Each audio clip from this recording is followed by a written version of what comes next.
Good morning. Good to have you with us. I'm Joe Fryer. And I'm happy to be back. I'm Savannah Sellers. We're going to get started here in New York this morning with former President Trump expected to appear in a Manhattan court for the start of his civil fraud trial. The case is the result of a years-long investigation by New York's Attorney General Letitia James. She filed the $250 million civil lawsuit last year against Trump, his oldest sons, Don Jr. and Eric, their companies, and several executives. The lawsuit alleges that former President Trump and his sons exaggerated their business assets for years in order to secure favorable loan terms from lenders. The Trumps and their company deny any wrongdoing. NBC's Lindsay Reiser is outside the courthouse in Lower Manhattan. NBC News legal analyst Annie Savalos is here to help us take a closer look at the case. So, Lindsay, let's start with you. This is a bench trial. That means no jury. The judge overseeing the case already ruled last week that Trump lied on his financial statements, that he overvalued his properties. So what's left to be determined in this trial?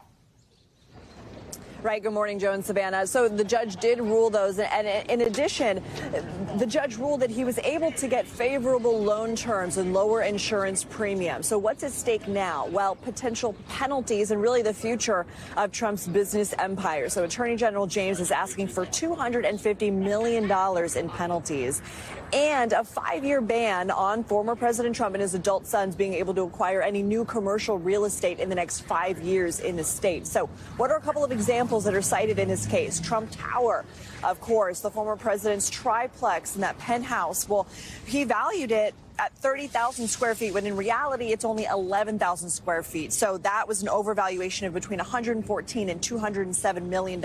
And then Mar-a-Lago, another example, from 2011 to 2021, an appraiser valued Mar-a-Lago between $18 and $27 million. But Trump's financial statement said they were almost $427 to $612 million. The judge saying in his ruling last week that some of Trump's legal arguments and some of his statements do not exist. They're rather based in a fantasy world, not the real world. Joe and Savannah.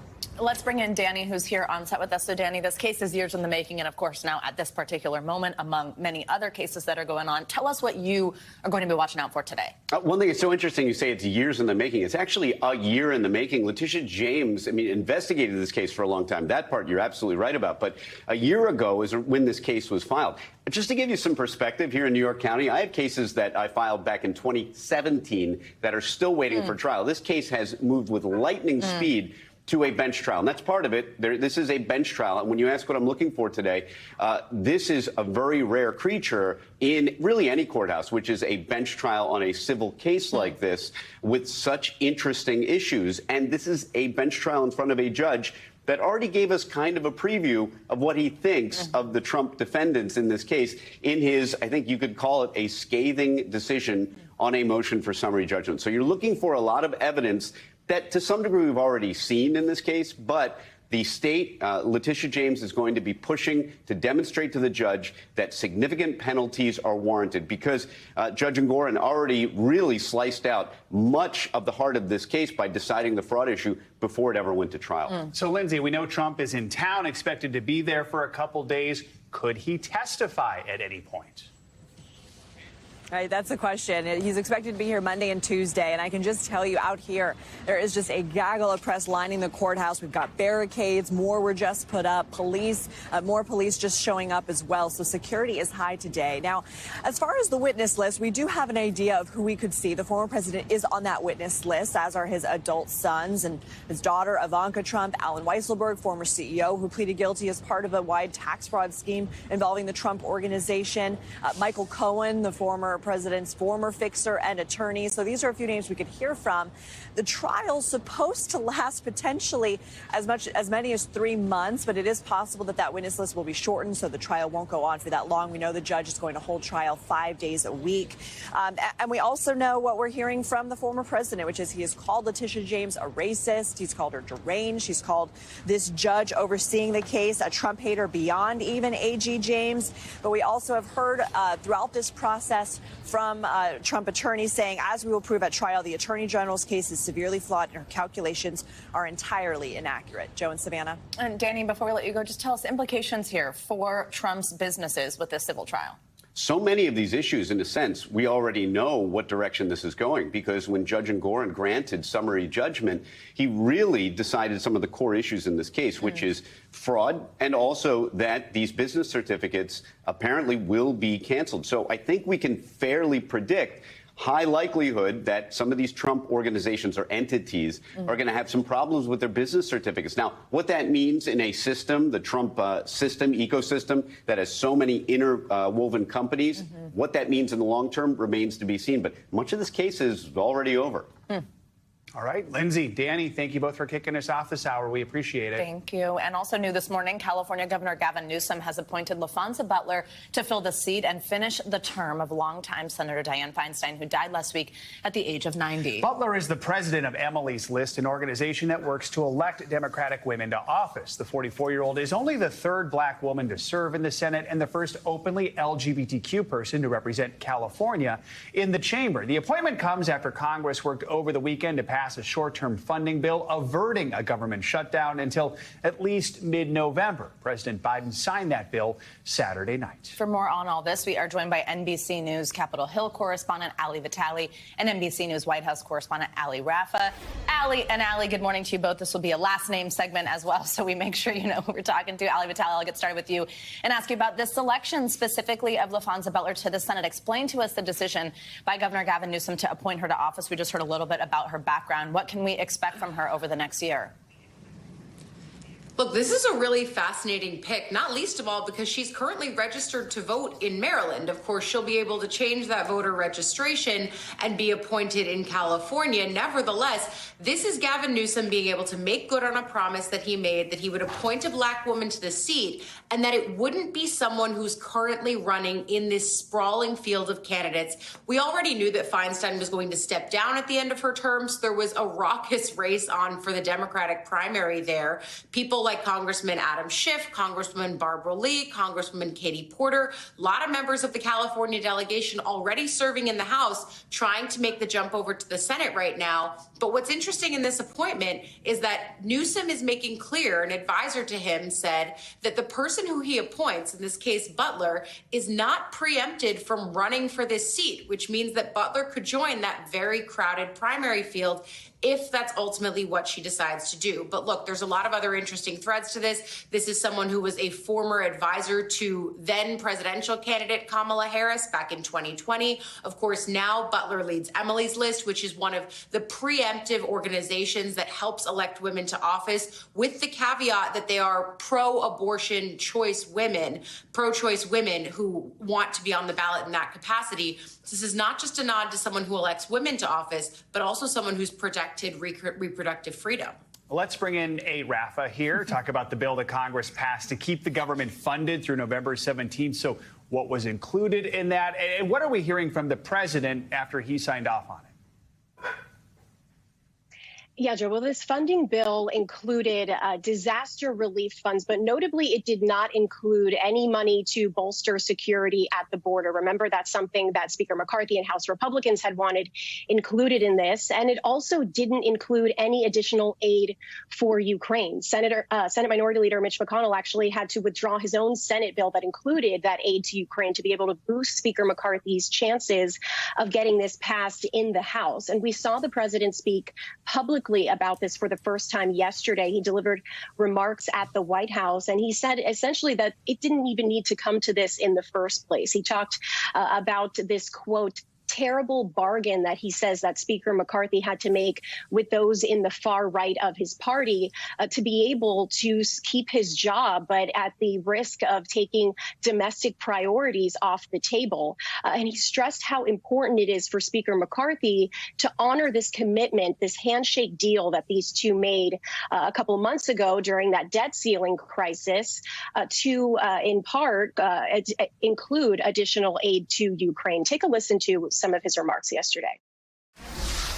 The United extremists once again have brought us to the brink, this time to a government shutdown, and going back on the deal they made months ago, not keeping their word. Enough is enough is enough. I hope this experience for the Speaker has been one of a personal revelation. I'm not being facetious.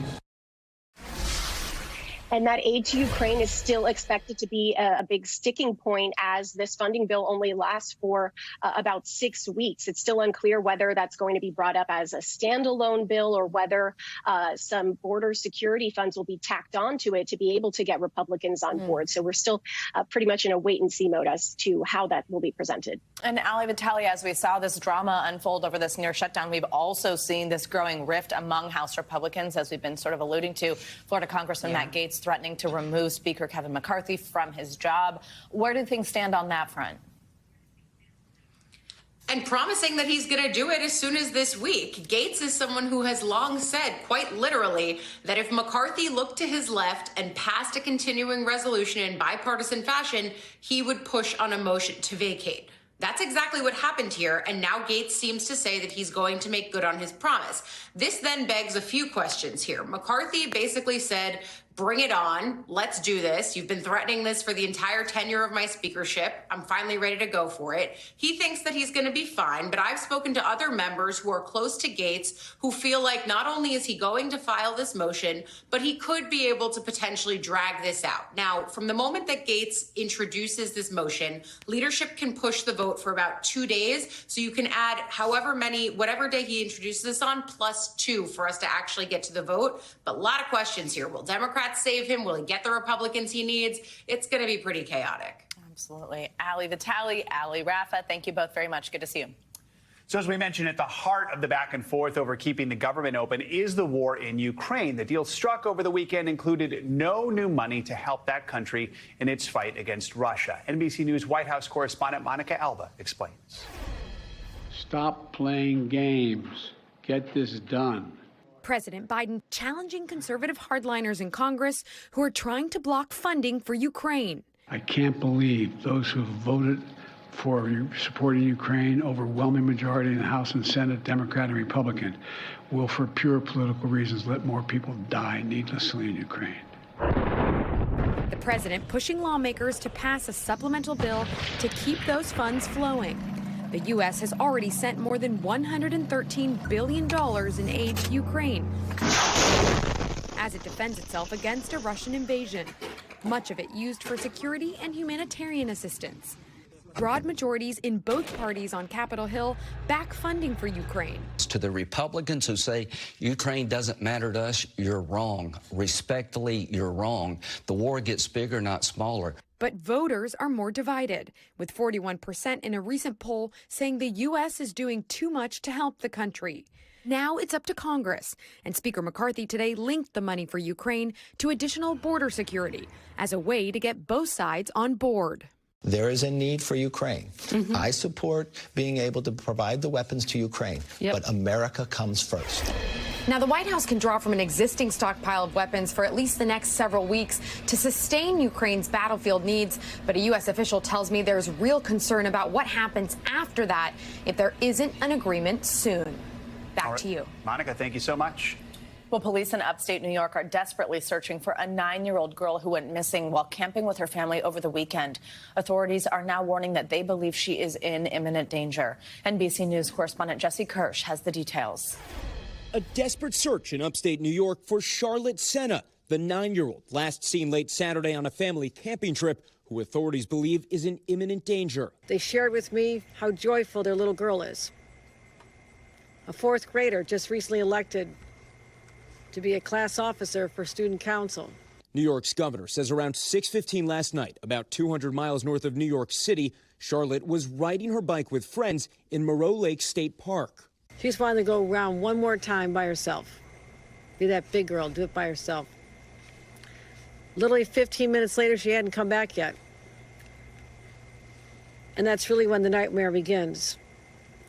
Her parents knew immediately something was up. State police say the 4th grader's bike was found, but not Charlotte. The scene was chaotic. People leaving their food, leaving their tables, just everyone in search, calling the name Charlotte. Charlotte. State police activating an Amber Alert. She was last seen wearing an orange tie-dye Pokemon shirt, dark blue pants, black Crocs, and a gray bike helmet. Authorities already searching the park by air with sonar in the water and with canines. Hopefully there'll be a family that has been traumatized but is reunited. In a statement, Charlotte's family saying, "We just want her returned safely like any parent would. No tip is too small. Pleas for help to bring Charlotte home." Jesse Kirsch, NBC News.